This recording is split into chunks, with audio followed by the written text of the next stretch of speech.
문재인 대통령은 지진 피해 속에서도 수능 시험을 무사히 마친 수험생들을 먼저 격려했습니다. 포항 쪽 학생들은 여러 가지로 대치 생활을 하기도 하고 또 여진 불안 때문에 제대로 공부도 못했을 거 아니에요. 맞아요. 지진 피해로 철거 상태에 놓인 아파트를 둘러보고 재건축 절차를 최대한 단축하겠다고 약속했습니다. 막막한 주민들에게 산림도구 지원도 검토하겠다고 했습니다. 10m 전이 다 망가졌기 때문에 어떻게 해야 될 방법이 없어요. 너무 막막하고. 또 큰 덩어리에 해당하는 소파라든지 냉장고라든지 기본까지 그런 부분들은 요즘 제도가 그런데요. 하여튼 한번 검토 잘 해보겠습니다. 흥해 실내체육관을 찾아서 이재민들이 거주할 임대주택을 최대한 확보하고 거주기간도 최대한 보장하겠다고 말했습니다. 액상화 현상과 지열발전소가 지진에 미치는 영향 등에 대해선 중앙정부 차원에서 검토하겠다고 덧붙였습니다. 또 이재민들의 심리치료를 지원하고 포항 지역 경제를 살리는 대책도 강구하기로 했습니다. 세월호 가족들이 초조하게 기다리는 가운데 드디어 의사봉 소리가 울려 퍼집니다. 가결되었음을 선포합니다.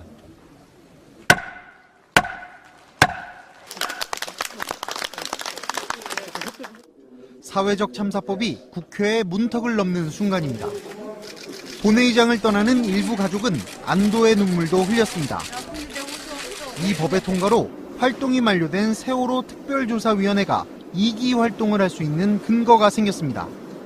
가습기 살균제 사망 사건에 대해서도 조사위 구성이 가능해졌습니다. 법에 따라 특조위는 여야와 국회의장이 추천하는 9명으로 구성됩니다. 활동 기한은 최대 2년인데 국회에 특검을 요청할 수도 있습니다. 사회적 참사법은 국회 선진화법상 신속 안건제도, 이른바 패스트트랙을 밟아 처리된 1호 법안입니다. 담당 상임위에서 5분의 3 이상이 찬성하면 330일 뒤엔 본회의에 자동 상정되는 제도입니다.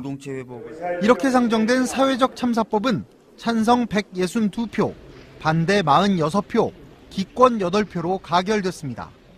당초 자유한국당도 수정 공동 발의에 참여하는 걸로 법안 처리에 동의하는 듯 했지만 내부 반발 때문에 막판에 이탈했습니다. 최경환 의원이 오래간만에 자유한국당 의원총회에 모습을 드러냈습니다. 몇몇 의원들이 찾아와 인사를 하기도 했지만 표정은 썩 밝지 않았습니다. 단상에 선 최 의원은 검찰 소환에 사실상 응하지 않을 것임을 시사했습니다. 공정한 수사가 담보가 되면 언제든지 가서 나의 의혹을 당당하게 풀고 하겠습니다만은 공정하지 못한 이런 수사, 여기에는 저는 협조하기가 참 어려울 것 같다 하는.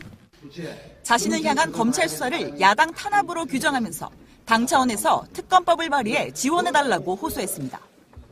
자유한국당은 의원총회에서 국정원과 검찰의 특활비 상납에 대한 국정조사와 특검 추진을 당론으로 결정했습니다. 검찰 수사도 중단돼야 한다고 주장했습니다. 특검법이 발효될 때까지 검찰의 수사가 중단되기를 촉구하는 이런 우리 당론이 모아졌다. 그러면서 국정원 특활비 조사 대상에는 김대중 노무현 정부까지도 포함시키기로 했습니다. 여당인 민주당은 자유한국당의 특검 요구를 이전 정권의 범죄를 은폐하기 위한 정쟁 시도라며 전형. 최근에 여러 가지 여론조사가 나오고 있어요. 나오고 있는 여론조사들을 조금만 더 한번 보겠습니다. 첫 번째 여론조사는 참여연대가 촛불 1년 여론조사를 했습니다. 적폐청산에 대해서 불법 행위를 처벌하는 것은 당연하다 이렇게 나온 응답이 67%예요. 67% 정도면 제가 항상 드리는 말씀이죠. 67%면 정확하게 67.5%인데 여론조사로서의 의미가 없다. 네, 압도적이다. 압도적이다. 예. 정치 보복이라고 말한 사람들이 25.7%밖에 안 돼요. 4분의 1 정도만 그렇게 생각하고요. 여론조사가 왜 중요해지냐면은 모든 사안들을 다 투표로 해결할 수가 없잖아요. 국민 뜻을. 여론조사가 나오면 국민들은 정치 보복을 하는 게 아니고 적폐청산이다 라고 생각을 하고 있기 때문에 이런 여론조사는 문재인 정부에게는 큰 힘이 되죠. 특히 검찰에게는 굉장히 큰 힘이 됩니다. 그리고 문재인 정부가 촛불 집회의 국민 뜻을 잘 계승하고 있다는 응답이 69.8%예요. 더 높게 나옵니다. 계승하지 못하고 있다고 말하는 23.7%. 이분들은 대충 이렇게 보시면 되겠네요.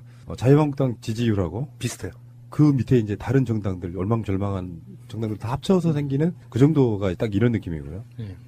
그러니까 이게 확실히 그런 것 같습니다. 잘하고 있다 또는 문재인 대통령의 지지율이 높다 이런 개념은 국민들 뜻에 맞게 잘 가고 있다는 뜻이고요. 그러니까 상식적이라는 거죠. 그래서 그쪽에서 아무리 정치 보복이다 이런 식으로 프레임을 걸어봐야 안 먹힌다는 그런 결과가 아닌가 싶어요. 그리고 언론에 대한 것도 있어요. 언론은 가난하고 약한 사람들의 목소리를 잘 대변하고 있다라는 질문에 대해서 공감하지 않는다는 응답자가 74.1. 저는 이 항목이 제일 눈에 띄었어요. 네. 예. 아프죠? 예. 언론들 입장에서 보면.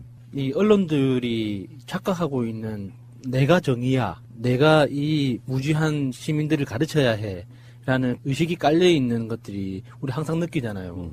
그러면서도 약한 사람들, 사회의 그 그늘진 곳을 지켜주지 못하고 드러내주지 못하는 그 지금 현실을 스스로 어떻게 받아들일지 모르겠어요. 그리고 이제 이런 것도 있었어요. 지방선거 때 개헌 투표를 해야 한다. 이게 43.9였고요. 충분한 시간과 논의가 필요하므로 지방선거 이후에 해야 된다가 35.1. 개헌 자체가 불필요하다는 의견도 6.2 정도 있었는데요. 지방선거 때 개헌 투표를 해야 한다는 응답이 43.9니까 이건 어느 압도적인 어떤 생각을 갖고 있는 건 아니고 해야 된다, 안 해도 된다가 사실 좀 비등한 정도로 올라와 있는 그런 이슈인 것 같고요. 개헌 추진 시의 중점 방향으로는 국민의 기본적인 권리 강화가 43.7. 우리가 주장해 왔던 거죠. 권력 구조가 중요한 게 아니라 개헌에 어떤 성격이랄까 어떤 내용을 넣느냐, 뭐 인권, 복지 여러 가지 개념들에서요. 권력 구조 개편에 대해서 38.1 이런 식으로 조사 결과가 나왔고요. 촛불 집회 관련한 조사가 있는데요. 직접 참여해 본 적 있다는 비 28.4. 지난 2월 22일 조사 결과가 촛불 집회에 참여한 적이 있다가 32.7이래요.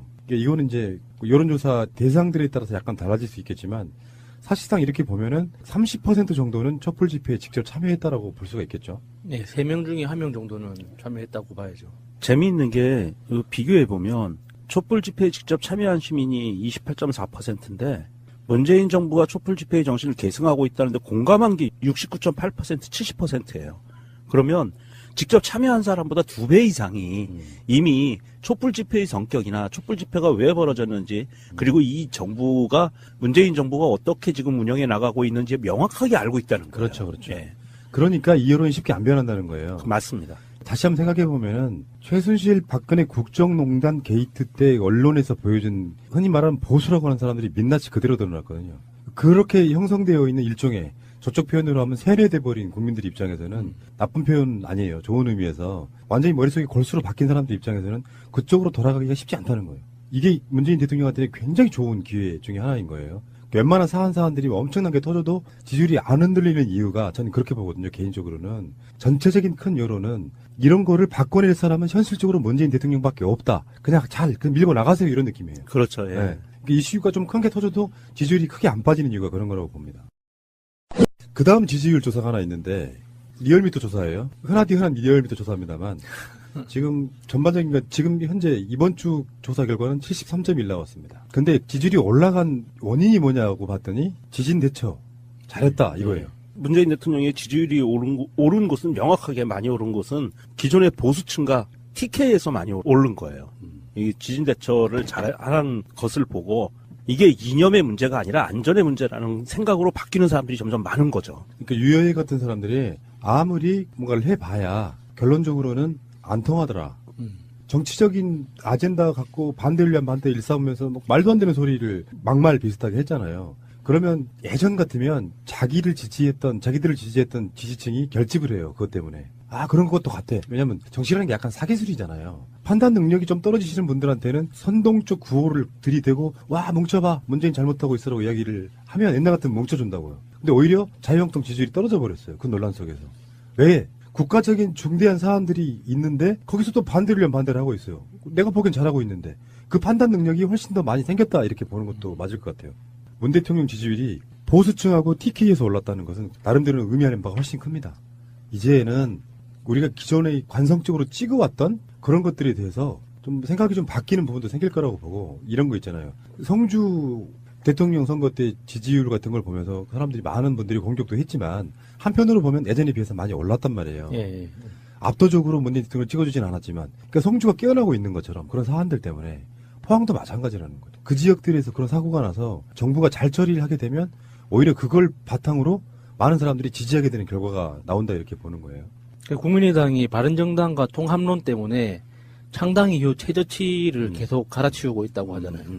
이번 여론조사에는 4.4% 지지율이 나왔는데 이게 오차범위보다 낮은 수치잖아요. 그거는 이제 길거리 지나가다가 아무한테 물어봐요. 지지하는 정당이 누구예요? 그러면 아무도 안 나와. 근데 특정한 일부가 1000명 중에 만약에 4%를 칩시다. 그럼 40명이잖아. 길거리에 1000명을 풀어놔. 여론조사 참여했던 사람들. 그중에 국민의당 지지자 찾아내기.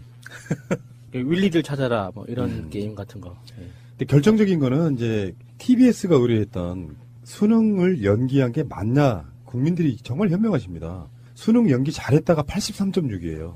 잘못했다는 12.8밖에 안 됩니다. 잘못했다라고 대답한 사람들은 뭘까요? 그냥 뭘 해도 싫은 사람들 아닐까요? 그러니까 이건 오리지널 자유한국당 지지자. 반대 진영 쪽의 논리를 그대로 갖다 쓰면서 어떤 비판적인 생각도 없는 사람들. 그러니까 자유한국당 지지율이 뭐 등등해서 문재인 대통령 잘못하고 있다가 20% 조금 넘는 정도 수준이라고 하면 그 중에서도 골수인 사람들은 뭐든지 싫은 거예요. 그리고 골수 자본주의자들 있죠. 남이 어떻게 되든 말든 나만 괜찮으면 상관없어라고 생각하는 사람들. 사실 이번에 수능 연기한 게 정말 좀 역사적으로 의미가 있는 게 우리나라 사회에서 정책을 결정함에 있어서 소수의 약자를 위해서 다수가 양보한 정말 이렇게 보기 드문 케이스거든요. 그래서 이번에 수능 연기 정책 자체를 받아들인 이 고3 수험생들과 다른 응시자들도 정말 대단한 분들이에요. 그러니까 문재인 대통령한테 여러 가지 과학적으로 설명할 수 없는 기회가 오는 건 이런 부분이라고 생각해요. 지금 이 여론조사에는 지역과 연령, 지지 정당, 이념 성향층에서도 압도적으로 높거나 대다수로 나타났다. 자유한국당을 지지하는 사람 입장에서도 수능 연기 잘했다고 생각하는 거예요. 그러면 이게 가랑비에 옷 젖는 거랑 비슷해요. 문재인 잘하는데 홍준표는 일종의 이제 문재인 대통령의 야당 카운트파트는 홍준표인 거잖아요. 네. 예전 같으면. 네.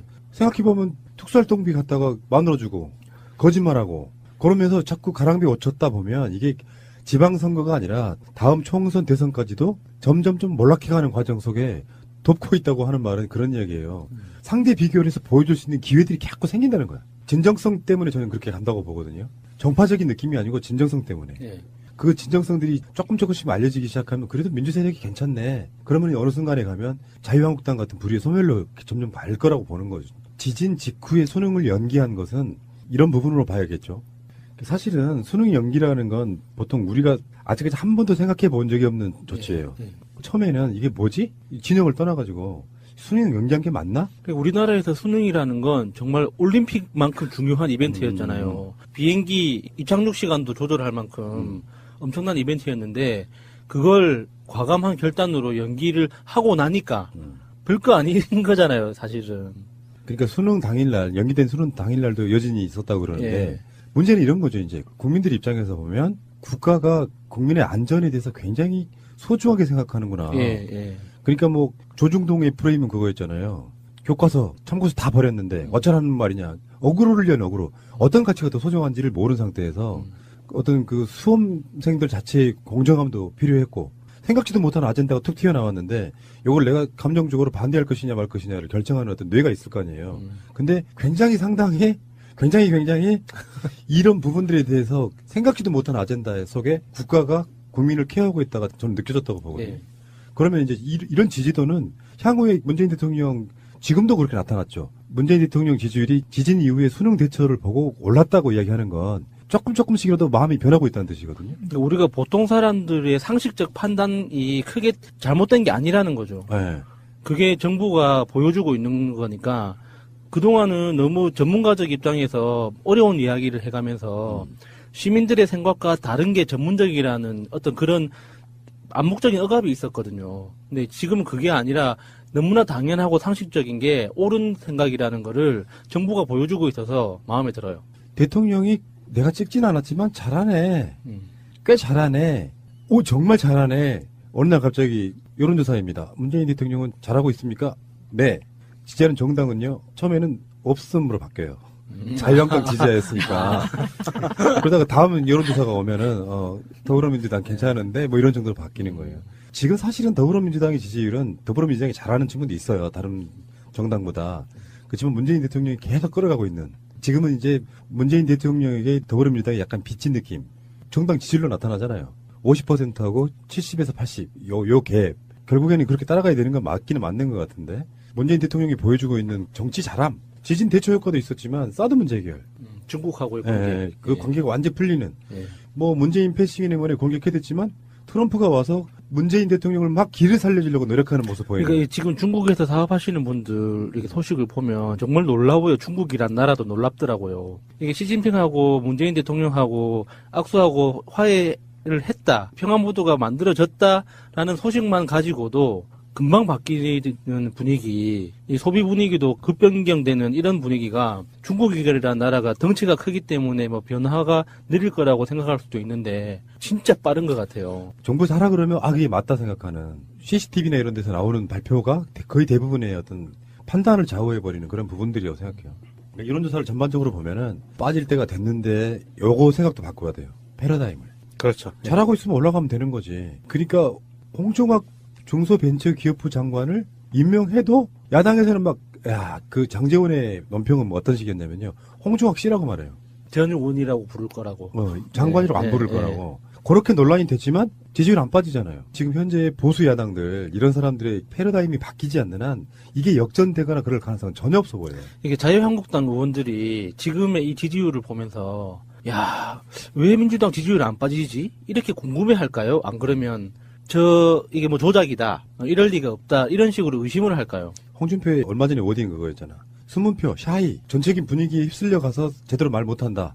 그래서 여의도 연구소가 조사를 해봤더니 우리 당 지지율이 25%인가 나왔다, 뭐 이런 식이었단 말이에요. 별 의미도 없는 높아도 지지율이긴 좋겠다, 25%. 근데 그렇긴 한데 안철수의 생각과 홍준표의 생각과 유승민의 생각은 같을 거라고 생각해요.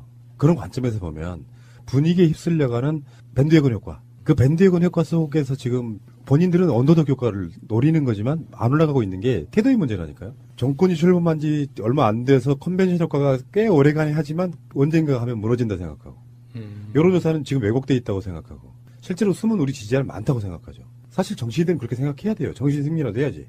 그렇게 안 하면 살기 힘드니까. 못 견디면 아마 자기들 공약대로 그냥 빠져 죽거나 장을 지지거나 뭐 이럴걸요. 그런 생각을 분명히 갖고 있는 건 맞는 것 같은데 실제로 왜 지지율이 안 오르는지를 모르는 거예요. 다시 안철수 대표나 홍준표 대표에게 제가 충고 드릴게요. 잘하는 건 잘한다고 해요, 제발. 그게 당신들의 면이 빠지는 게 아니야. 국민과 공감대를 같이 맞춰가면서 같이 보조를 맞추다가 그래서 국민들한테 그 적대감을 좀 누그러뜨린 뒤에 조금 잘못하고 있는 게 있으면 비판을 해. 그때는 그 국민들이 그걸 받아들여주며, 잘하는 것들이 많을 때는 조금 잘못하는 거에 대한 비판 능력이 좀 떨어져요, 국민들은. 잘하는 건 잘한다고 해주다가 못하는 것들이 자꾸 나오면 비판을 계속 하다 보면 언젠가는 가랑비 옷이 젖겠죠. 그렇게 해서 정권을 쫓아가는 거지, 처음부터 비판을 시작해가지고 잘한다는 이야기는 거의 안 하는 상태가 되면 이 사람들 말을 믿지 않게 된다는 거예요. 지금 홍준표한테 팁 주시는 거예요? 네. 알겠습니다. 어쨌든 간에 여론조사가 주는 밝은 희망은 저는 보고요. 여러분들은 뭐 문재인 너무 빤다 하실지 모르겠지만 잘하는 사람은 우리처럼 빨아들여야죠. 지난주에 나오셔서 많은 분들로부터 폭발적인 반응을 받으신 분이십니다. 자, 두 번째 나오십니다. 강기정 의원님. 네, 안녕하십니까. 강기정입니다. 특이한 목소리. 들을 때마다 느끼는 이 친근함. 이거 뭘까요? 캄캄한 밤에도 제 목소리 들으면 누구 목소리라고 알고 있는. 근데 좀 안 좋은 거 있어요. 그 영화의 그놈의 목소리던가. 그 이야기 들으면 좀 기분 나쁜데 어떻든 저는 목소리로도 강기정을 알릴 수 있어서 좋습니다. 원래는 미성이셨다고. 네. 근데요, 새는 얘기지만 재미삼아 한번 해볼게요. 그 조용필 씨 있잖아요. 조용필 씨가 70년대까지만 해도 목소리가 미성이었어요. 근데 본인이 이제 하고 싶은 게 락 음악이니까 실제로 목을 좀 거칠게 만들고 그러려고 판소리를 좀 배웠답니다. 근데 그 판소리를 하기 위해서 득음을 하기 위해서 폭포수 밑에서 전설에 의하면 피를 토했다는 것도 있는데 락 음악 하시기에 딱 적절한 목소리세요. 제가 정치인이라 유세를 해야 되기 때문에요. 제가 사실 이 목소리를 좀 더 다듬어 볼까 해서 최근에 저야말로 폭포수 밑에서 득음을 해보려고 생각을 했어요. 그런데 최근에 여러분들이 지금의 목소리가 더 신뢰감을 준다. 그래서 절대 득음 같은 거 하지 말고 정치인 강기정 목소리로 계속 가져가라. 이렇게 해서 안 하고 말았고요. 폭포가 없습니다. 저희 광주에 폭포가. 무등산에 대해서 좀 더 얘기해 볼까요? 무등산이요. 무등산은 정말 산 자체에 굴곡이 없고 평탄하다 그래서 무등산 아니에요? 원래 뜻이? 그러니까 등급이 없다. 네. 예, 급수가 없다. 예, 평등하다. 예. 예. 그 무등산 정상 쪽에 가면은 서석대라고 있는데요. 그 서석대에서 저희 고등학교 이름이 나왔습니다. 광주 서석고가 있습니다. 서석고. 네, 사실은요, 그 의원님 나오신 학교 대동고랑 라이벌이었는데 서석고가 검도를 해온 학교예요. 네. 그래서 이제 대동고하고 서석고하고 어디서 이렇게 맞붙으면 서석고 친구들이 죽도를 들고 있어가지고 무조건 이긴다는 전설이 있습니다. 실제로 우리 광주 대동고와 서석고는 같이 체육 대항정도 하고 네. 그 시대에 비슷한 학교였죠. 그래서 맞아요. 지금은 광주 대동고가 좀 잘 나갑니다. 왜 이러십니까? 우리 서석고 출신 정치인 중에는 안규백 예, 맞습니다. 우리 선배님 의원님이 계시고 예. 우리 대동고는 저하고 송영길 의원이 계셨는데 저는 컷 당하고 지금은 1대1 지금 1대1입니다. 최성시장 친형이신 최진 평론가님 계세요. 네. 지금 어디 한신된 어디 부총장 계시는데 네. 그 대통령 리더십 연구소인가 하셨고 지금 광주의 그 남구 지역위원장 맡고 네. 계십니다. 그분도 소속고 나왔는데요. 그분의 동생이 최성 고양시장이죠. 그렇습니다. 최성 고양시장은 저희와 같은 동기고 광주 송원고를 졸업했죠. 지금 다른 지역의 분들은 지금 깝깝하지 뭔 말인지도 모르겠고. 자, 지난주에 첫 방송 나갔는데요. 반응이 의외로 사모님 이야기. 네. 넘어졌는데 왜 일어나려고 그래. 쉬지. 죽어도 호상이다. 근데 그게 네. 그때 주는 그 방송의 임팩트가 저 편집할 때도 그랬고 저한테 들어오는 피드백도 와 감동적이다 그랬습니다. 그 혹시 여사님도 방송 혹시 들으셨을까요? 제가 확인을 안 해봤습니다만은 어떻든 그 대목에 대해서 많은 사람들이 그거 진짜야? 진짜면 한번 같이 방송 나와야 되는 거 아니야? 뭐 이런 이야기를 하더라고요. 그래서 아무튼 그건 추후에 고민해봐야 할 거고 많은 분들이 하트도 눌러주고 강기정 살아 있었네? 뭐 죽지 않았네? 그 목소리 괜찮네? 뭐 이런 얘기들을 많이 해주시고 계셨습니다. 표하고 도움될지는 몰라요 지금. 근데 사실은 1회 방송의 주인공은 사모님이셨어요. 그러니까 결론은 뭐였냐면은 장가 잘 가야 된다 이런 거지. 대표적인 인물로는 문재인, 강기정이 있습니다. 아니 실제로 제가 푼수기를 좀 떨면요. 예. 제가 상당히 어렵고 고민스러울 때는 반드시 제가 콜을 합니다. 이 상황에 당신이라면 어떻게? 그러면 바로 제가 꼭 듣고 싶은 그 정답을 늘 이야기해줘서 너무 제가 보좌관으로서 과거에는 월급도 준 보좌관이었는데 지금은 뭐 일만 시켜먹은 보좌관입니다. 옛날 국회의원 달 때는 제가 월급 꼬박꼬박 줬습니다. 생활비 말씀하시는 거죠? 그러지요. 뭐 문재인 대통령 이야기도 뭐 농담이긴 하죠. 본인들, 뭐 강기정 의원도 마찬가지고 본인들의 능력이 뛰어난 건 맞지만 한편으로는 최고의 참모는 부인이라는 얘기가 있잖아요. 참모가 베갯머리 송사로 잘못 갈 때는 최고의 악녀가 되기도 합니다. 그런 분들이 꽤 있었죠, 역사적으로. 어쨌든 그때 1회 방송에 사모님의 어떤 남기신 말씀, 요게 아무것도 아닌 것 같지만요. 모든 방송은 기억에 남는 뭔가가 있어야 돼요. 1회 방송은 저는 성공하셨다고 봅니다. 네. 다른 이야기는 다 잊어도 돼. 의미가 얼마나 있겠어요. 네. 알겠습니다. 자, 중요한 이야기부터 한번 여쭤볼게요. 이게 굉장히 민감한 사안이라 굉장히 쉬쉬하고 좀 조용했던 그런 이야기인데요. 네. 문재인 대통령이 지금 전병헌 정무수석 이후에 정무수석 자리를 뭐 제안했다든가 뭐 이런 소문들이랄까 보도가 막 나왔어요. 언론의 보도에 의하면 강기정 전 의원은 정무수석을 지방선거를 나간다는 이유로 고사했다 이렇게 나옵니다. 사실입니까? 네, 사실입니다. 제안이 왔었어요? 네, 이제 정무수석이 갑자기 전병헌 수석이 사퇴를 하면서 공석이 생긴 거 아닙니까? 안타까웠는데 우리 지금 문재인 정부 초기부터 그런 안타까운 일이 있어서 매우 안타까웠는데 이제 그 공백을 시급히 메워야 한다. 특히 지금 전국이 엄청 어려워져 있지 않습니까? 정기국회라서 정기국회 입법 문제, 예산 문제, 또 그게 아니다 하더라도 지금 협치를 해나가야 할 이 시점에 그 협치의 맨 앞장 길을 태야 할 사람이 정무수석인데 그 정무수석이 공석이 되면서 이제 아마 문재인 대통령께서는 어떻게 하지? 라고 고민하는 과정에 강기정에게 좀 전화해봐라. 강기정이 했으면 좋겠다. 이렇게 이제 의견을 말씀을 주신 것 같아요. 근데 저도 이제 순간 고민이 좀 연락이 왔는데 저라면요. 내일은 받을 것 같아요. 의미는 담기 나름이니까 문재인 대통령 어려운데 내가 가서 돕겠다. 이렇게 명분을 담을 수도 있는데 네. 편한 길 가실 수 있잖아요. 지금 솔직히 말씀드리면 이따가 이야기가 다시 나오겠지만 광주시장이 될지도 안 될지도 모르는 상황에서 청와대 정무수석은 굉장히 훌륭한 경력 아니겠습니까? 그거를 왜 스스로 거절하셨는지 저는 이해가 안 되네요. 순간 저도 왜 고민이 안 됐겠습니까? 우선 함께 해야 된다. 또 우리 문재인 대통령, 우리 정부를 우리가 만들었는데 우리가 성공시켜야 한다. 이런 약간의 갈등이 있었는데 저는 이 정부의 성공을 100점 만점에 50대 50 이렇게 표현을 해왔습니다. 우리 문재인 정부의 성공 여부를 100점 만점이라고 볼 때 50점은 청와대나 내각이 잘하는 것, 즉 중앙정부가 잘하는 것, 그리고 50점은 지방정부가 잘하는 것이다. 이렇게 제가 생각이 왔을 뿐만 아니라 많은 사람들에게 그런 특강이나 말을 뱉어왔어요, 제가. 그래서 도대체 지방정부를 변화시키고 지방정부를 통해서 지역의 주민들이 삶이 달라지지 않으면 우리 문재인 정부라 하더라도 50점밖에 못 얻은 거다, 이것은. 그래서 저는 지방정부를 50점 만점으로 변화시킨 데 노력한 사람으로 이 문재인 정부의 성공에 기여하겠다. 이렇게 마음을 먹고 있었던 거죠. 혹시 이런 건 아니에요? 저희 방송에도 또 다른 분들도 나오시는데 그분들 생각은 그런 거더라고요. 문재인 대통령한테 부담을 주지 않기 위해서 친문들은 대체적으로 임명직하는 걸 꺼린다 이런 이야기가 있어요. 네. 아니 초기에는 그런 것들이 있었죠. 초창기에는 그런 것이 있었고 지금 6개월 전입니다만은 이제 저는 제가 이제 광주하고 막 연애를 시작했단 말입니다. 한 6개월. 이제 이 정부 들어서서 제가 5월 19일 이후에 광주에 가서 광주와 연애를 시작했는데 연애를 시작한 지 6개월 이후에 제안받는 이 정무수석의 제안 자리는 제가 광주와 연애를 끝내면 새로운 또 다른 남자가 광주와 뜨거운 연애를 할 수 있을 수도 있다고 봅니다. 그러나 제가 연애를 시작한 지금 입장에서 이 광주를 버리고 그러네요. 새로운 또 청와대 정무수석 자리와 연애를 시작한다.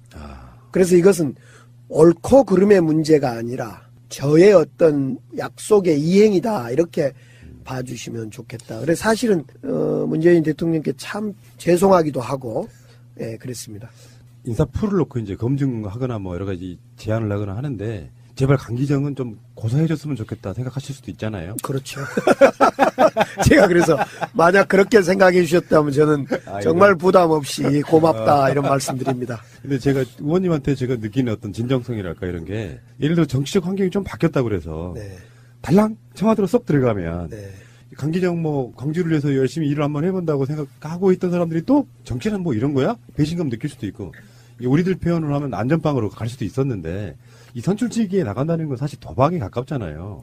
그렇죠. 이 선출직이라는 것은 엄청난 에너지가 투입돼야 될 뿐만 아니라 또 특히 대한민국의 정치라는 것은 투입 인풋 아웃풋이 같지가 않잖아요. 아무리 노력해도 아웃풋은 전혀 기대에 부응하지 못하는 점도 있고 그래서 저는 그것을 정치인을 저는 운칠기삼이 아니라 운구기일이다. 사실은 운이 90% 이상이고 자신의 노력이나 이런 기운은 10%다. 저는 이렇게 애초에 생각한 사람입니다. 저는 그래서 운칠기삼을 믿지 않고 운구기를 믿는데요. 노력도 중요하지만은 대한민국처럼 이 정치적 상황이 역동적이고 이런 데서는 자신의 노력보다도 주변 환경이 매우 이렇게 중요하게 작동되는데 그런 점으로 볼 때 지금 선출직에 나서는 것은 참으로 힘들고 고통스러운 일이죠.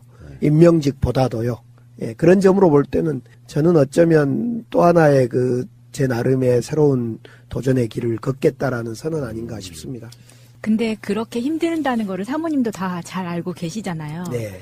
그럼 정무수석을 고사한 것에 대해서는 사모님께서 어떤 별다른 논의를 해보신 것은 없으세요? 이 점은 제가 광주의 새로운 연애를 시작한다 할 때 같이 의논했던 문제이기 때문에 정무수석을 받냐 안 받냐 정무수석이라는 직책을 수행하냐 안 하냐 문제는 온전히 저의 몫이었습니다. 이것은 저의 판단. 네.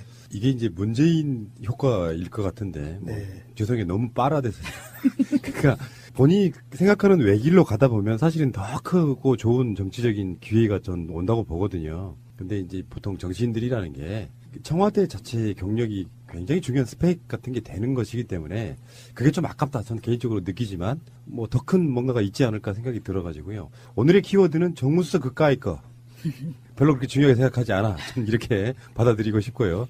훌륭하십니다. 네. 아니 그런데 이제 제가 정무수석을 못하는 건 못하지만은 빨리 정무수석 자리가 공백이 메꿔져서 적합한 그 사람이 빨리 역할을 좀 해야 될 텐데 계속 인선이 늦어져서 저는 개인적으로 이거 제 탓인가 뭐 이런 책임감도 느껴져서 영 부담스럽고 그렇습니다. 그 예전 정부 같으면은 국정원 통해서 뒷조사해가지고 네. 강기정 너 정무수석 안 하면 너 그렇게 한다면 모를까. 네. 그리고 왜 박근혜 정부 때 정무수석들이 국정원 특활비 받았잖아요. 그 자리가 참 잘하실 것 같긴 한데 왜냐하면 강기정 군 같은 분들이 한 3선쯤 하셨고요. 여야 두루 아는 분들 많고 그러면 이제 국회에 거의 상주하다시피 하지 않아요? 정무수석은? 이번 정무수석은 특히 중요한 것이 지금 집권 여당 그러니까 우리 민주당이 과반 의석을 얻질 못하고 있기 때문에 국민의당이나 또 다른 당과 바른정당이나 이런 데와 협치 내지는 서로 협력하는 것이 중요하기 때문에 중요한데 더 나아가서 지금 정기국회가 끝나고 나서 봐야 되겠지만은 개혁입법 또는 이 정부가 요구하는 여러 가지 입법이 과연 얼마나 통과될 건지 이런 어려움이 이제 드러난다고 봅니다. 그렇게 되면 향후 전국의 개헌도 필요하고 여러 가지 개혁 입법도 필요한 이 전국에 도대체 어떻게 하지? 이런 어떤 전국 구상의 한 중심이 정무수석 아닌가 이렇게 생각을 해봅니다. 정무수석이라는 자리가 빨리 채워지긴 해야 되지만 네. 나는 내 방식대로 내 길을 가겠다. 이게 이제 결론인 것 같고요. 어쩌면 모든 정치인들한테 정무수석 같은 자리는 달콤한 과실일 수 있고요. 현역 국회의원을 시키지 않는 그런 분야이기 때문에 어쩌면 현역이 아닌 가운데 정무수석을 할 만한 인물을 찾아내는 것도 생각보다 쉽지는 않을 것 같다는 생각이 들어요. 네. 네. 특히 원외에 있는 사람은 청와대, 특히 정무수석, 이건 정말 한번 꼭 해보고 싶고 경험해보고 싶고 그를 통해서 자기의 실력을 유감없이 발휘해보고 싶은 그런 자리인 건 분명해 보입니다. 예, 알겠습니다. 일단 정무수석 이야기는 여기까지 하시고요. 국민들은 국가의 존재 이유가 무엇이냐고 물었습니다. 어려울 때 국가가 지켜주고 있다는 믿음을 주어야 그것이 국가의 존재 이유입니다. 지금부터는 정치 현안에 대한 이야기를 좀 해볼게요. 오늘 방송은 오늘 사회적 참사법이라고 불리우는 간단히 말해 세월호 문제하고 가습기 살균제 같은 피해를 막는 우리가 이제 계속해서 불러왔던 제2기 특조위가 출범하게 만드는 그 법이 오늘 통과가 됐습니다. 근데 사실은 호남권 의원들 다수는 세월호 문제에 대해서는 굉장히 많은 관심을 가져왔던 그런 상황이기도 하고 며칠 전에 일어난 세월호 6월 은폐 문제 있잖아요. 그게 오히려 전화위복이 된 게 아닌가 싶은 생각도 들어요. 그 문제가 발생하니까 보수 야당들이 일제히 비난을 했잖아요. 네. 그리고 나서 이 법을 반대하기는 좀 어려웠을 거라는 생각이 듭니다. 어떠세요? 이 법은 이렇게 쉽게 통과될 줄 아셨습니까? 그동안 홍준표 대표를 비롯해서 그 세월호 진상규명과 또 여러 가지 진실규명 노력 과정에 방해하고 또 지연시키고 이런 행동을 했던 정치인들 또 많은 사회적 분위기 이런 거를 볼 때 이 사회적 참사법이 오늘 다시 통과될 거라고는 상당히 그렇게 쉽게 기대할 수 없었죠. 근데 이번 이렇게 통과된 것은 이제 무엇보다도 지난 6월 발굴되는 과정에 알리지 않았다. 그래서 이제 사회적 큰 아픔 내지는 울림으로 와닿던 사건이 있는데 이 사건 덕분인 것 같아요. 뭐 좋든 안 좋든. 근데 문제는 사회적 참사법이 오늘 통과돼서 좋기는 한데 그동안 사실상 제1기 세월호 참사법, 그러니까 세월호 진상규명을 위한 특조위 노력이나 이런 것이 얼마나 왜곡되고 정말 조롱받았고 이런 것을 생각하면 그 사람들은 지금쯤 한 번쯤 좀 반성해야 되는데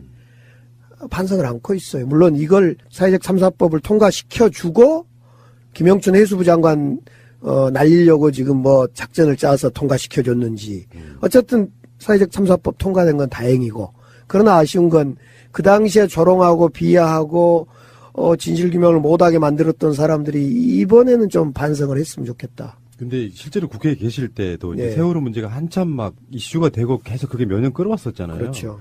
그렇게까지 특조위 방해 같은 그런 분위기 그렇게 심했어요? 그렇죠. 우리 국정조사도 하고 국정감사도 하고 그랬는데 세월호 문제에 대해서는 유별나게 아무튼 반대도 많고 방해도 많았죠. 의원님은 그거 왜 그렇다고 생각하세요? 이 정권이 박근혜, 세월호, 7시간, 이 정권의 전망. 사실은 지금 촛불 탄핵으로 이어졌습니다만 세월호 문제로부터 시작된 건 아니냐 싶어요. 그런 점으로 볼 때 이 정부의 아주 가장 약점이고 아킬레스건 아니었을까 싶어요.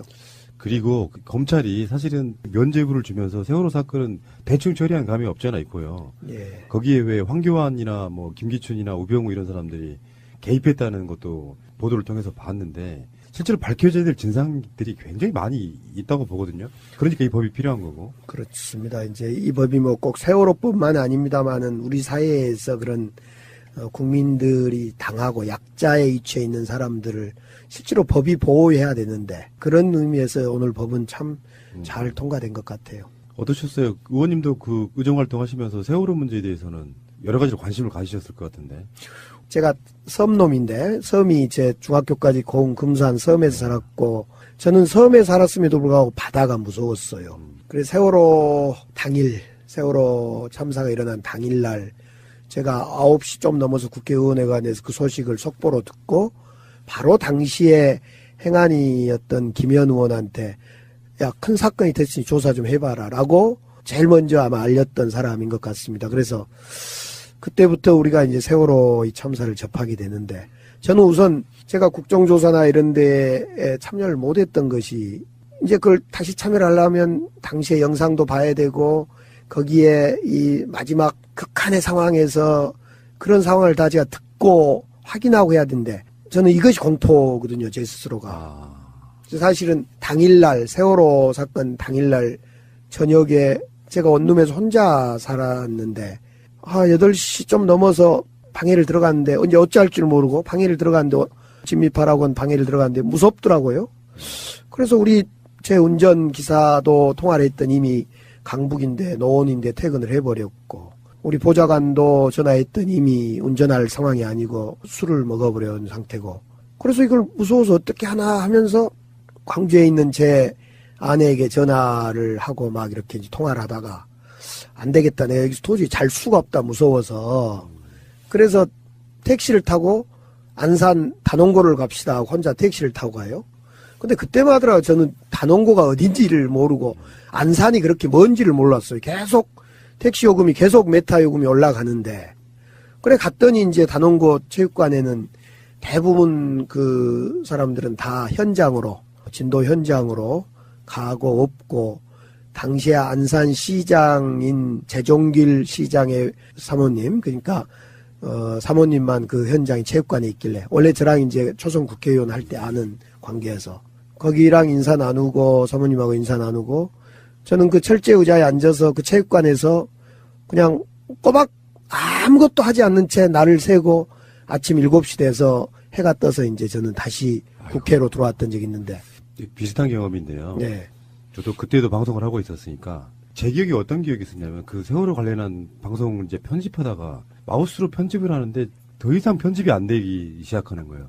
소리가 안 들립니다, 귀에. 그래서 뭐 똑같은 방식으로 저 택시 타고 광화문 갔던 기억이 나는데요. 그만큼 우리 국민들한테 여러 가지로 트라우마를 줬던 사건이고 그것을 덮으려고 수도 없이 그러다가 결국엔 정권이 제풀에 넘어진 한 요인도 저는 됐다고 보는 것이고 그래서 이 사건에 있어서의 제2기 특조위만큼은 다른 거 없다고 생각해요. 국민들이 또는 유족들이 납득할 수 있을 만한 조사 결과를 내놓으면 됩니다. 네.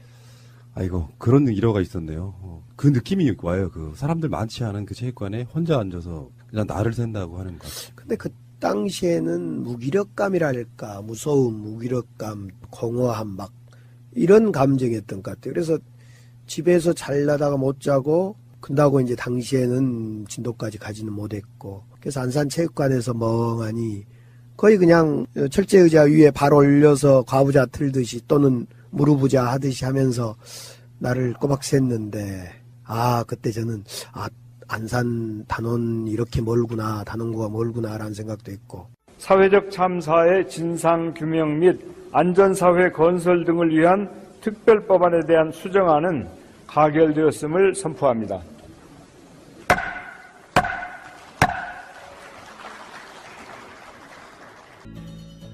방송은 오늘 문재인 대통령께서 포항을 갔어요. 그 전에 보도를 보면은 사고 초창기 때 대통령이 가면 수습의 준비라기보다는 대통령이 의전을 해야 되는 상황이라 방해될까봐 안 간다 이런 거 있었거든요. 문재인 대통령 스타일이 원래 그런 스타일이죠. 그런 것 같아요. 솔직 담백한 걸 넘어서서 아무튼 남에게 피해 주면 안 되고 실사구시로 실제로 도움 줄 일이 뭔가 이런 걸 늘 고민하는 정치인이 문재인 대통령 아닌가 싶어요. 굉장히 오래전에 노무현 대통령이 군부대 방문을 자제했던 이유 그걸 들은 적이 있거든요. 군생활 해봤으니까 알죠.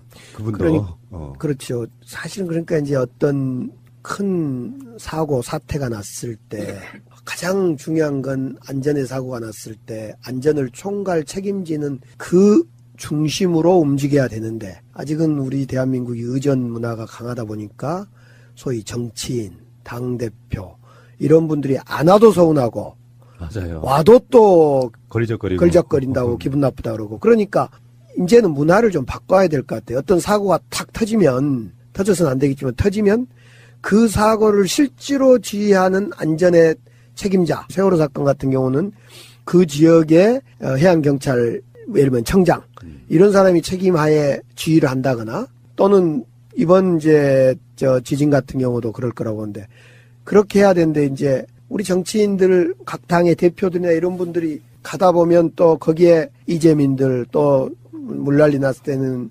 수재민들이 이제 갇힌 항의도 있고 그런데 아무튼 그런 문제가 참 어려운데 그런 점에서 또 한 번 이번 대통령께서는 정치 지도자, 최고 지도자는 민심을 어떻게 살피는 것이 좋을 수 있겠다라는 걸 보여주는 한 면모인 것 같아요.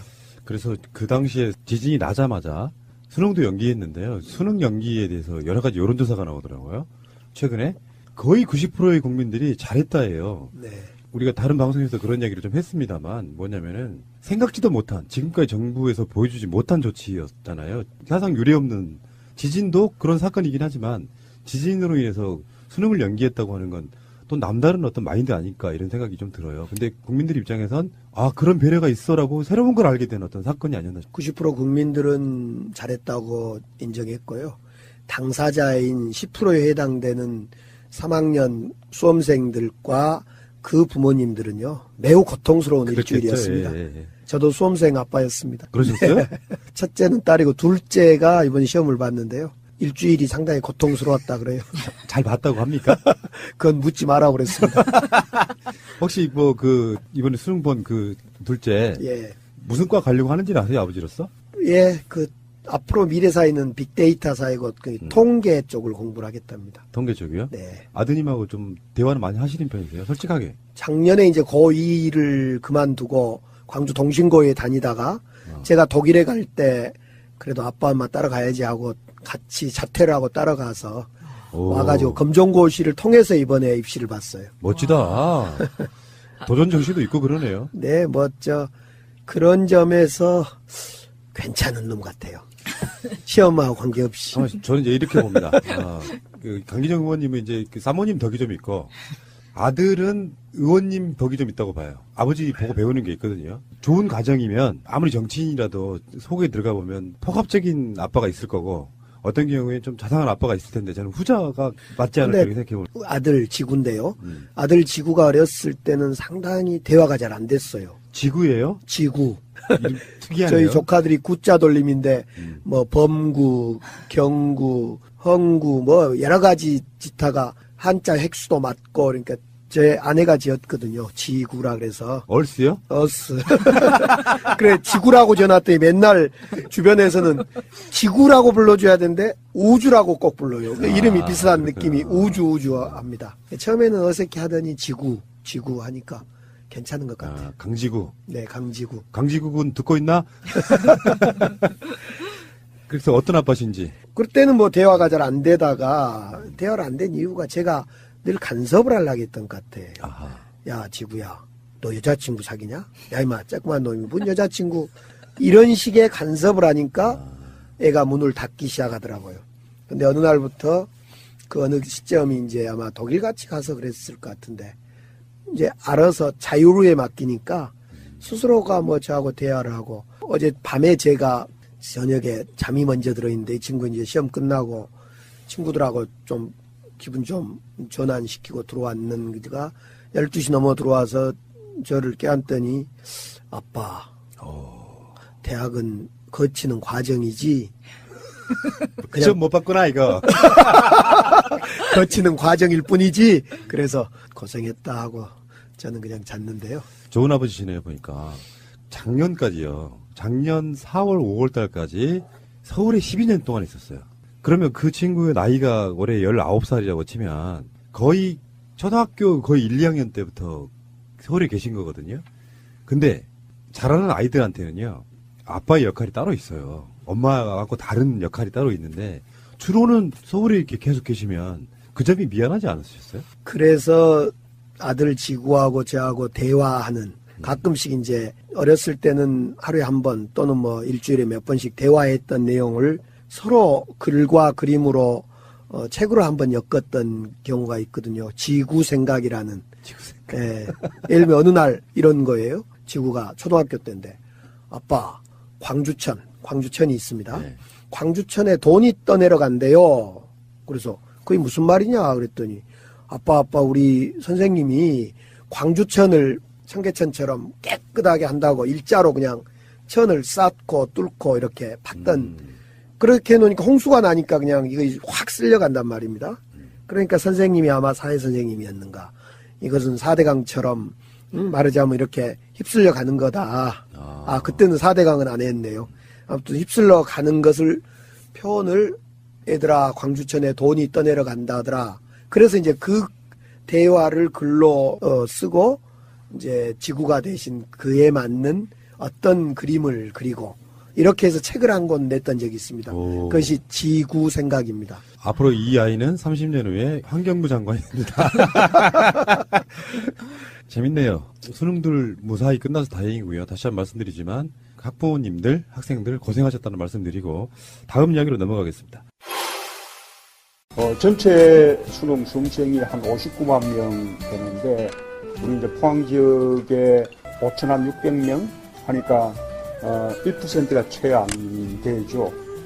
그래서 처음에는 정부에서도 수능을 연기할 수 있다는 생각을 쉽게 하지 못했습니다.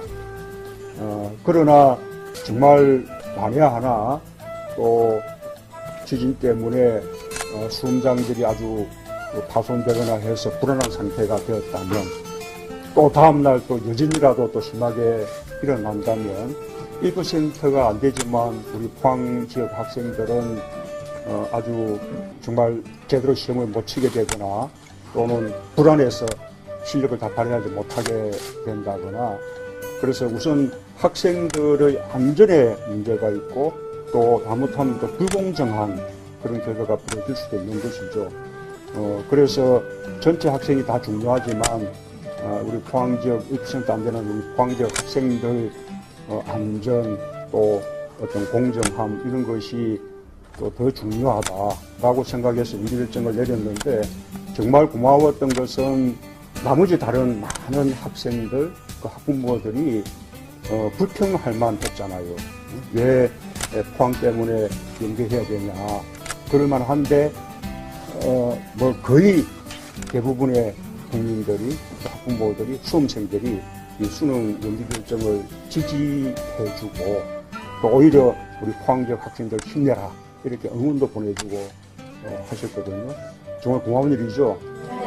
저는 이런 우리 국민들의 그 마음 속에 우리 대한민국의 희망이 있다고 생각해요. 늘 소수자들을 좀 함께 배려해 나가는 그런 것이 우리 나라가 발전할 수 있는 우리 미래의 희망이라고 생각합니다. 그렇게 보면 늘 그랬잖아요. 대통령님께 사랑하는 의미가 있습니다. 나중에 삼행시를 좀 외쳐주시기를 바라겠습니다. 나는 그대들을 사랑합니다. 그대들도 나를 사랑합니까? 네, 감사합니다. 그런 거 짜고 한 것은 아닌데요.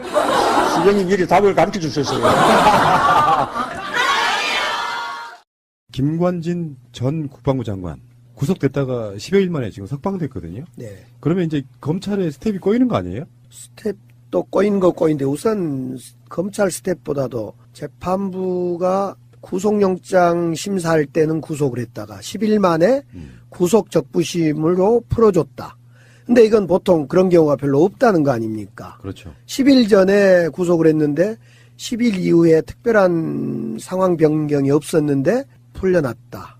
그래서 여기 송영길 의원께서 이거 우병우하고 뭐 같은 과 아니냐 이렇게 이제 문제제기도 했는데 글쎄 아무튼 그건 이례적이다. 그리고 좀 이해하기 힘들다. 지금 이렇게 보여집니다. 그래서 지금 그 당시 같이 구속됐던 임관빈 이 사람도 지금 나 풀어달라고 구속 적부심 신청했어요. 그러면은 그러니까요. 일반적인 이야기는 그런 거거든요. 김관진 전 장관이 풀려나면 현직이 아니더라도 증거 인멸의 가능성은 얼마든지 있을 수밖에 없다. 조금이라도 지우려고 할 거 아니에요. 여러 가지 말 맞추기도 가능할 거고. 그럼 이 상황에서 이명박 전 대통령을 포토라인에 세우는 게 굉장히 시간이 더 걸리지 않겠느냐 이렇게 일반적인 평인데. 이명박 전 대통령을 이제 포트라인에 세우냐 마냐 문제는 저는 댓글도 댓글이지만은 진짜 다스가 누구 거냐 이것이 밝혀져야 한다고 저는 우선 생각을 합니다. 의원님, 예. 다스는 누구 겁니까? 개콘에서는 MB 거라고 이야기를 한 것 같은데요. 제가 개콘을 좋아합니다. 방송을 사실은 최근에는 안 봤지만은 그 독일 가기 전까지는 꼭 빼놓지 않는 방송은 뉴스도 안 봅니다. 개콘. 일요일 밤 9시 20분경에 하는 개콘. 가끔씩 저희 방송에 다른 네. 코너에 네. 개그맨들 나옵니다. 네. 그때 한번 초대해드리겠습니다. 네, 알겠습니다. 근데 보통요, 다스는 누구 겁니까 하면 네. 답이 이렇게 나오셔야 돼요. 내게면 좋겠습니다. 그때 다스를 기현이 MB 거라고 저희들은 우겼는데 네. 당시에 기현이 MB는 자기 거 아니라고 2008년 그때 정봉주 의원 막 저희들하고 날려다니면서 다스가 누구 거냐고 악을 썼던 적이 있지 않습니까? 그러면 최근에 이제 정봉주 의원 뭐 사면해달라고 네. 국회의원 100여 명께서 이제 네. 청와대에 탄원서까지 냈다고 하는데 네. 이번에 지금 보도가 그렇지 않아도 성탄절 특사로 이제 뭐 정치인들 말고 원칙은 있을 거예요. 문재인 대통령 원칙도 그런 거 아니에요? 네. 뭐 민생사범이라든지 좀 억울하게 공권력으로 당한 사람들에 대한 사면을 생각하고 있다더라 뭐 이런 정도 소문이 있어요. 사면될 수 있을까요? 저는 정봉주 의원의 사면보다 더 바라는 것은 다스가 MB 걸로 확인됐고 그에 따라 정봉주 의원의 재심이 청구되고 재심이 받아들여져야지 진짜 억울함이 풀릴 것 같아요. 지금 정봉주 의원은 사면은 큰 실효성이 없습니다. 다 지금 살아버렸어요. 고통 다 받아버렸어요. 내일 모레 끝납니다, 이제. 여기서 말하는 사면은 복권을 뜻하는 걸 거예요? 근데 복권은 실익이 없고요.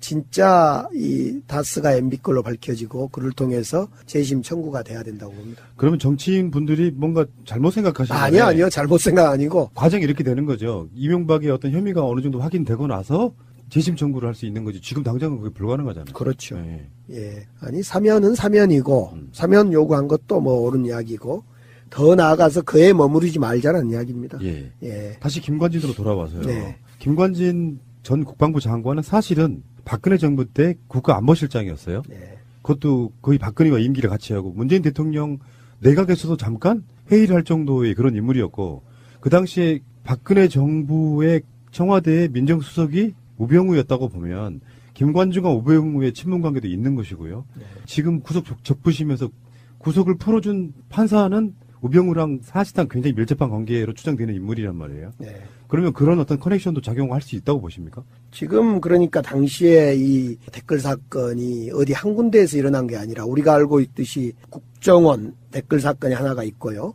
또 김관진 의원이나 여러 진성준 의원이 당시에 밝혔던 사이버 사령부 그러니까 소위 보안대나 국방부에서도 있었고 또 제가 많이 밝혔습니다마는 보훈처나 행안부에도 있었고 이 댓글 사건이 전 국가적 정부적 차원에서 있었고 사실상 이걸 진두지 사실상 한 사람이 국가안보실장 김관진일 수도 있다. 저는 이렇게 봅니다.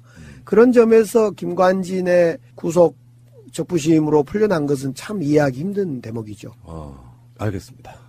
사실 답이 없죠. 우리들 입장에서야 판사도 아니고 뭐 정치인들 입장에서 보면은 가장 깝깝할 때가 그럴 때 아니에요. 대표적으로 왜 그 의원님 댓글 관련한 사건 네. 검찰이 3심까지 그건 좀 납득이 좀 안 가는 부분인데요. 정권 자체를 정부 자체를 한 몸뚱아리로 보면 또 그게 서운할 수도 있겠지만 어떻게 보면 그 여러 가지 그 사법 체계에 있어서의 문제점 같은 것도 고쳐져야 된다는 생각이 들고. 우리 사건 국정원 감금 소위 셀프 감금 사건을 3심까지 가져간 것은 이건 검찰의 불명예입니다. 이것은 사과하고 그만둬야 할 일을 3심까지 끌고 가는 것은 검찰 스스로가 뭐 이게 어디 검찰이든 뭐 우병우 검찰이든 아니면 문재인 정부 우리 정부 시대 검찰이든 이건 상관하지 않고 검찰의 불명예라고 봅니다. 그러면 의원님이 이제 법원 출석하는 일은 없죠? 대법원으로 올라갔으면. 거기서는 소리만 본다면서요? 이제 그건 없지만 또 하나가 있지 않습니까? 청와대 그 버스, 청와대 경호원 그거 아직 안 끝났어요? 1심 무죄 항소 중입니다. 네. 그 사건 지난 방송에서 네. 그 다른 음원을 좀 집어넣어드렸는데 주인공이 의원님이 아니고 김현 의원이었어요. 보니까. 그렇습니다. 예. 강기정보다 더 무섭다. 근데 실제로 김현 의원 그럴 만한 게 청와대 전출관장이었잖아요. 그렇죠. 그러니까 청와대 경호실 직원들이 안면이 너무 잘하는 사람들이 많다고 해요.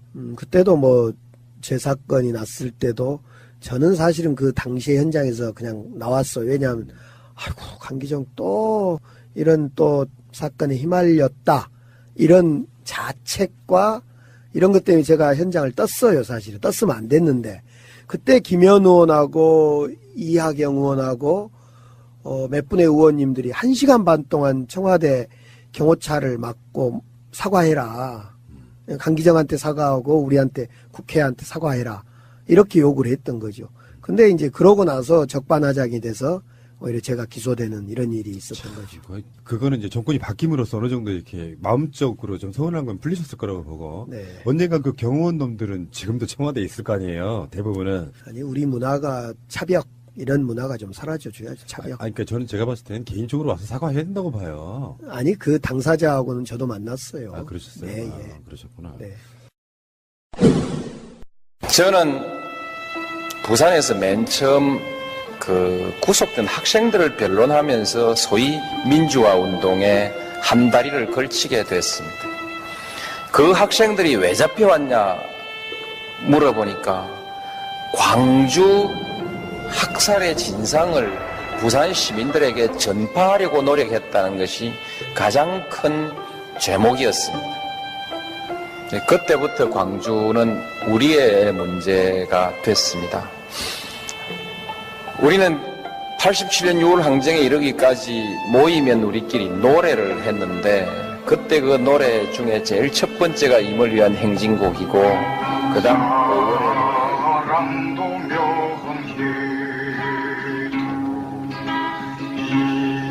이름도 남김없이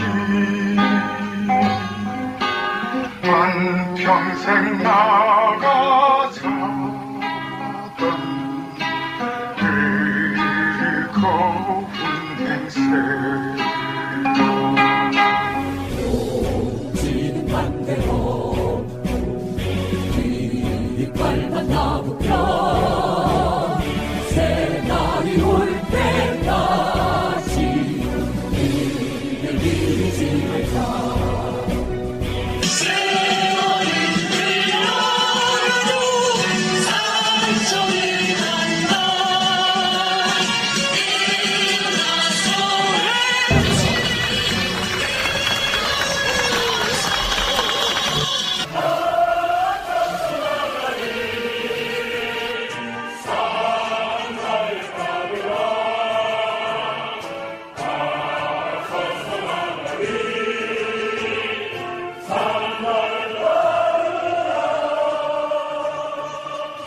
새 정부는 5.18 민주화 운동과 촛불혁명의 정신을 받들어 이 땅의 민주주의를 온전히 복원할 것입니다. 새날이 올 때까지 흔들리지 말자. 새날이 올 때까지 흔들리지 말자. 새날이 올 때까지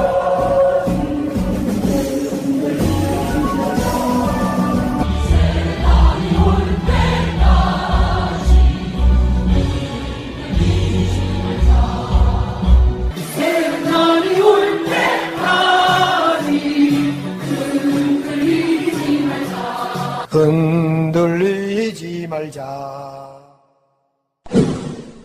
이 현안이 지금 당장은 가까워오지 않으니까 크게 어떤 이슈가 되지는 않는데요. 문재인 대통령의 공약입니다. 내년 6월 달에 있을 지방선거 때 개헌을 할 수 있냐 없냐 이런 거거든요. 개헌을 어떤 형태로 하느냐가 일단 첫 번째일 거예요. 권력 구조를 개편하는 것이 주가 될 것이냐, 아니면 대통령 최근에 말씀처럼 뭐 지방정부라든지 복지라든지 인권이라든지 이런 의미를 담는 개헌이 더 주가 될 것이냐 하는 건데, 정치권이나 일반적인 국민들의 여론도요, 이런 것 같아요. 공약은 공약인데 굳이 잘하고 있는데 대통령 파는 드는 느낌으로 개헌 안 해도 돼. 한다면 어쩔 수 없지만 또 그것도 반대 안 할게. 이런 느낌인 것 같아요. 일단은 그렇게 생각하지 않으세요? 일단은 시기는 국회에서 움직임을 기다려줘야 될 것 같아요. 국회에서 지금 지난주부터 시작을 했거든요. 다시 이제 개헌안을 마련하기 위한 움직임을. 그래서 이제 12월 안에, 올해 안에 개헌 내용을 합의를 하는 것이 제일 중요할 것 같고, 이제 문제는 시기는 공약이야 내년 지방선거 동시선거인데, 동시선거가 여러 비용적 측면이나 다 좋을 겁니다. 그러나 이 동시선거를 하자라고 하는 순간 야당 입장에서는 매우 선거의 연관성 때문에 불리하다라고 판단이 되면 동시선거를 거부할 겁니다. 그래서 저는 동시선거를 주장은 하되 꼭 동시선거를 반드시 못을 박지 말고 개헌이 되도록 하는데 더 고민을 많이 기울여야 되겠다. 더 타협을 해야 되겠다. 이런 생각입니다. 문제는 시기가 아니라 내용이다. 이렇게 봅니다. 따로 할 수도 있다. 네, 따로 아직 현재는 공약이기 때문에 가급적이면 같이 하는 것이 현재까지는 입장이겠죠. 저도 그 점에 같고요. 그런데 지금 따로 하냐 같이 하냐 문제가 아니라 이 개헌을 권력구조, 대통령 중심제냐 내각제냐 이런 권력구조가 하나가 있다면 사실은 저는 개인적으로 또 문재인 대통령은 관심 갖는 것이 분권을 이루냐 마냐.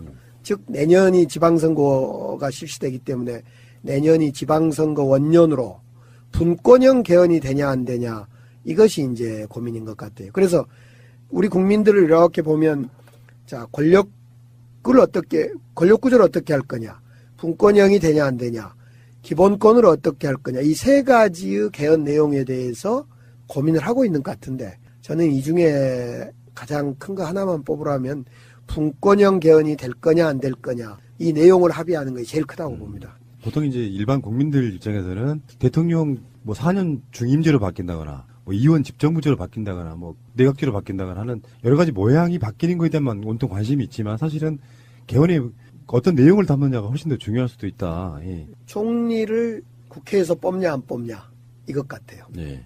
기득권이 더 강화되는 쪽으로 가면 안 된다는 게 사실 저희들 생각이거든요. 예. 더불어민주당 쪽에 압승이 예상되는 선거에 휩쓸려 갈 수가 없어서 따로 하자 쪽이 야당이 더 강한가 봐요. 공약 안 지켜도 돼 이런 거. 그렇습니다. 시기는 동시선거를 야당은 좀 거부하는 입장인 것 같고, 그래서 제 입장은 시기의 문제가 아니라 내용을 합의해내는 것이 중요하겠다. 이제 말씀은 내년에 있을 2018년 제7회 지방선거 이게 6월 13일 날 하는데요. 이제 의원님 같은 경우도 아까 좀 전에 조금 언급을 하셨지만 사실상의 실질적인 지방자치가 돼야 된다 이거잖아요. 네. 대통령 생각도 의원님 생각도 마찬가지고, 그리고 지방정부라고 부를 수 있을 만큼 자치권을 가져야 된다는 거죠. 네. 예산부터 시작해서 여러 가지 것들이 그런 것들을 개헌으로 담아내고, 근데 이렇게 보면 좀 약간 그런 부분도 있어요. 그러니까 중앙정부가 권력을 쥐고 있으면 문재인 대통령이 편하잖아요. 그렇습니다. 그건 늘 권력자들의 욕망이고, 그래서 이제 내년 지방선거가 7대 지방선거가 있기 때문에 내년 지방선거를 기점으로 해서 지방정부의 원년을 선언해 줘야 된다고 봅니다.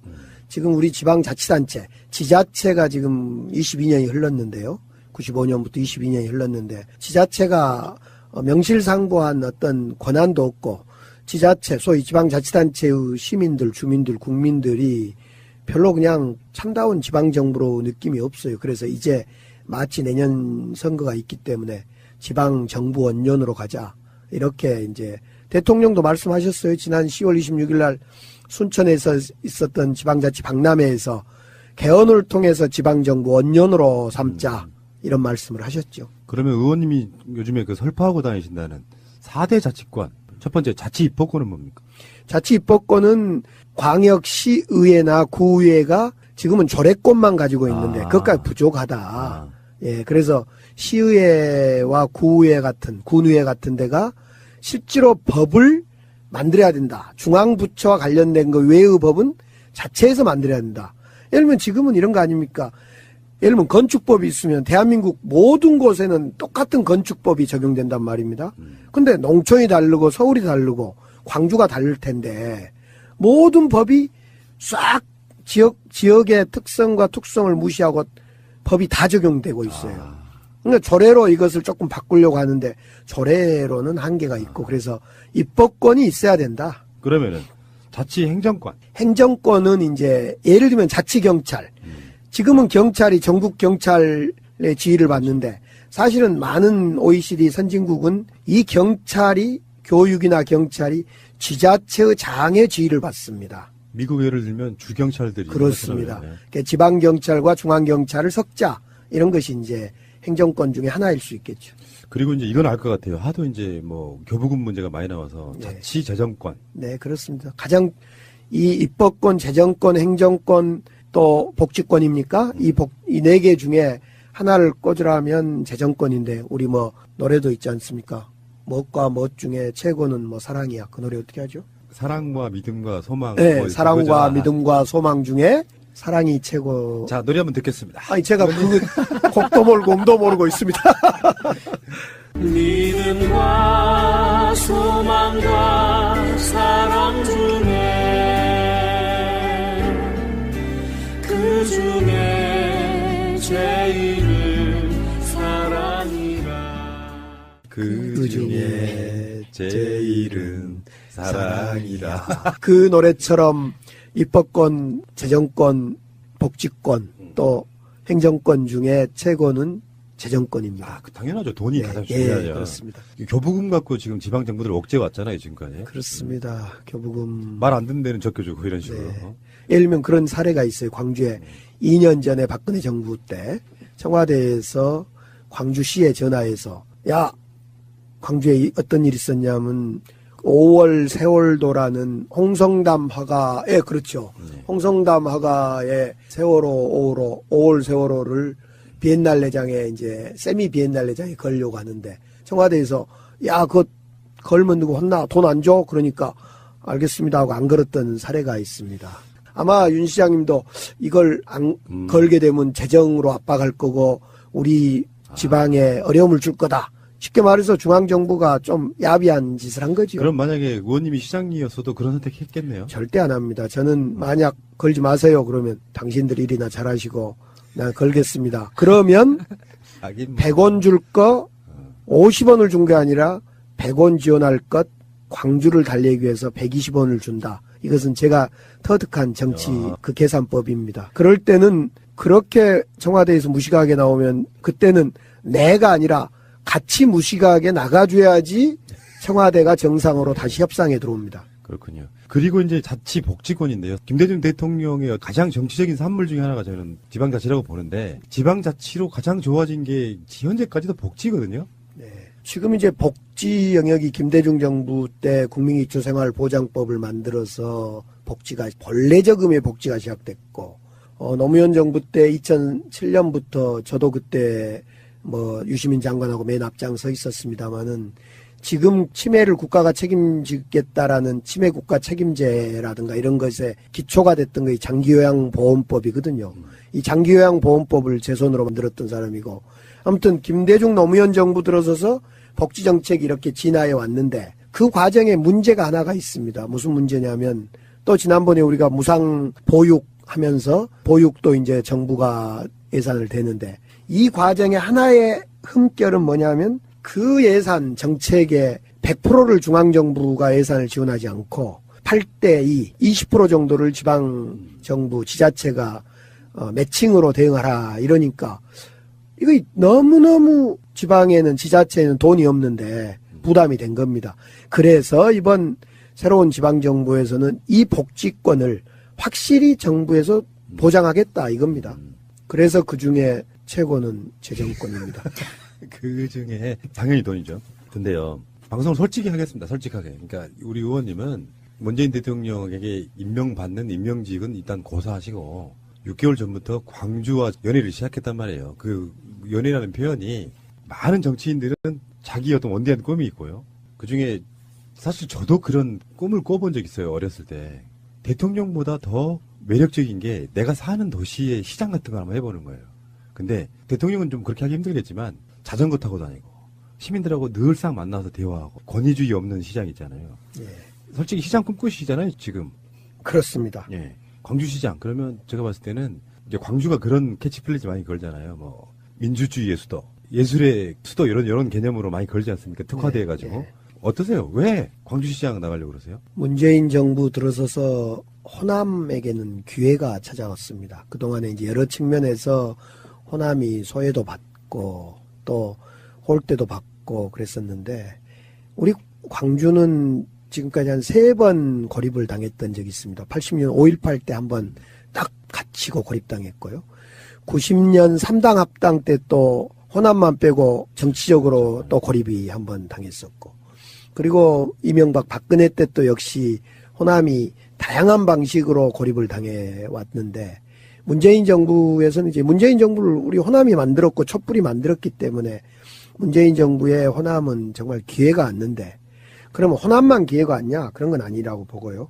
이제는 중앙정부와 지방정부, 지방정부와 지방정부 간에 이 민주주의가 다시 살아나야 되겠다. 지금까지는 중앙정부와 지방정부, 지방정부와 지방정부가 민주주의적 관계가 아니라 매우 복종과 간섭의 관계였고, 이런 관계였기 때문에 제대로 된 민주주의가 아니었다고 봅니다. 그래서 이제야말로 정치에서 민주주의가 경제민주화로 갔고, 경제민주주의를 넘어서서 행정에서의 민주주의, 중앙정부와 지방정부, 지방정부와 지방정부 민주주의를 실현시켜내야 되는데, 그러려면 지방정부의 리더가 가장 중요한 사람이라고 봅니다.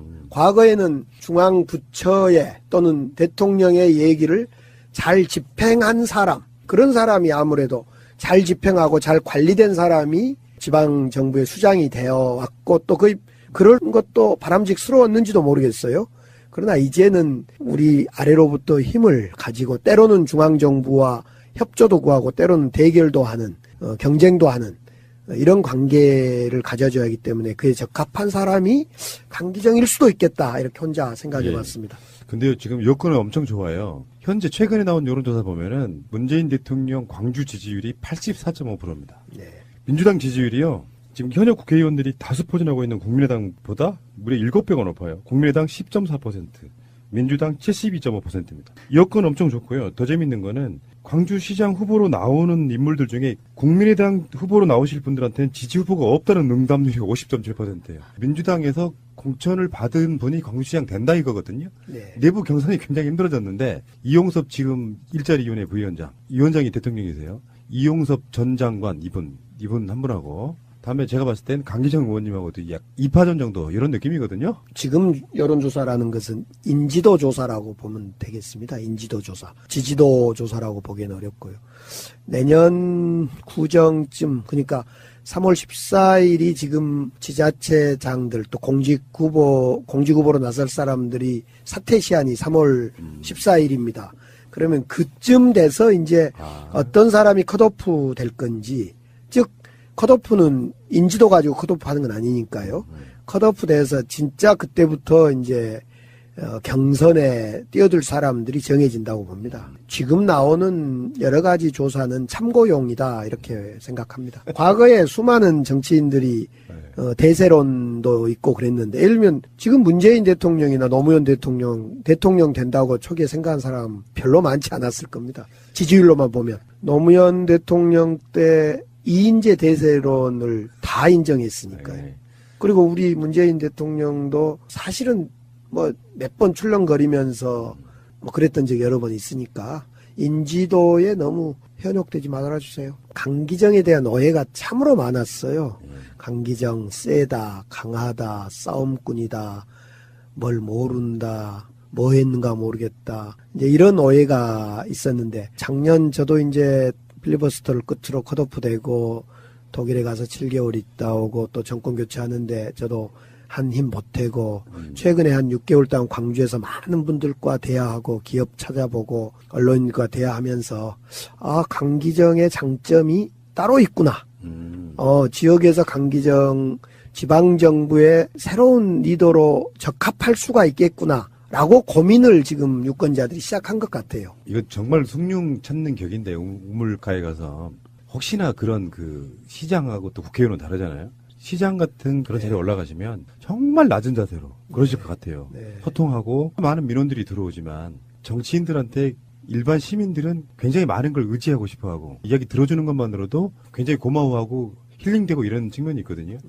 권위주의 없는 시장은 전 잘하실 거라고 봐요. 새로운 지방정부의 리더는 앞서 말씀드렸듯이 권위주의도 없어야 되고 또 강한 추진력이 있어야 되는데 제가 이제 새로 곰곰이 생각해보니까 추진력이란 뭘까?